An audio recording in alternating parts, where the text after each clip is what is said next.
అందరికీ good morning. అందరూ ఎలా ఉన్నారు? అందరూ బాగుండాలని కోరుకుంటున్నాను.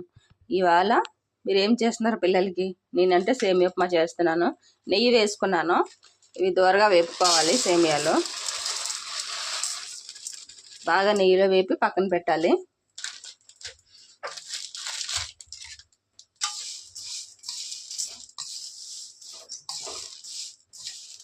సిమ్లో పెట్టాను. బాగా వేగాక చూద్దాం.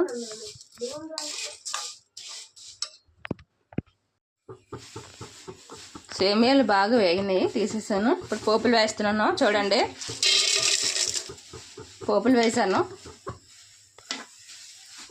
పోపులు వేగాక ఉల్లిపాయలు పచ్చిమిరపకాయలు వేద్దాం. కొద్దిగా కరివేపాకు బాగా వేగాలి.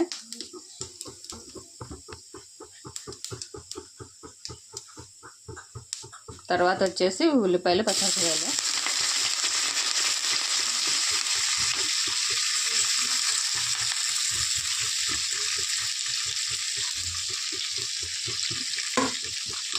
తర్వాత టమాటా వేద్దాం.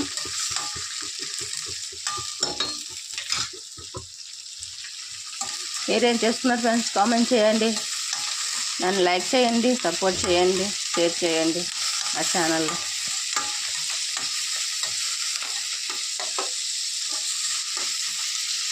బాగా వేగినాయి ఉల్లిపాయలు. తర్వాత ఒక టమాటా వేస్తున్నాను. ఎక్కువ తీసుకోలేదు, ఒకటే. చూడండి, ఓకే. టమాటా వేసినా ఒకటే, వేయకపోయినా ఒకటే, పర్వాలేదు. వేసుకుంటే బాగుంటుంది. ఒకరు వేస్తారు, ఒకరు వేయరు. చూసి వేసుకోండి. కొద్దిగా వాటర్ వేసుకుందాం. చూడండి,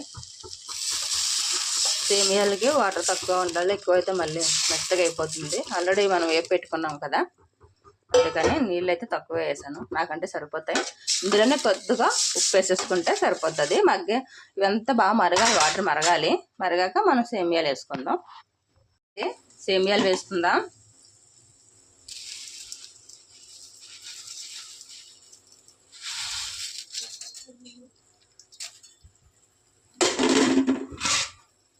ఇది బాగా అవ్వాలి సేమియా. దీనికి తక్కువ వాటర్ ఉంటేనే బాగుంటుంది. పొడిగా వస్తే సేమియా సూపర్ ఉంటుంది. ఫ్రెండ్స్, సేమియా ఉప్మా రెడీ అయిపోయింది. చూడండి ఎంత పొడిగా వచ్చిందో. ఇలా వస్తే సేమియా ఉప్మా టేస్టీగా ఉంటుంది, బాగుంటుంది. మీరు కూడా ట్రై చేయండి. ఎలా వచ్చిందో కామెంట్ చేసేయండి. ఓకేనా ఫ్రెండ్స్? బాయ్. సేమియా ఉప్మా బాయ్.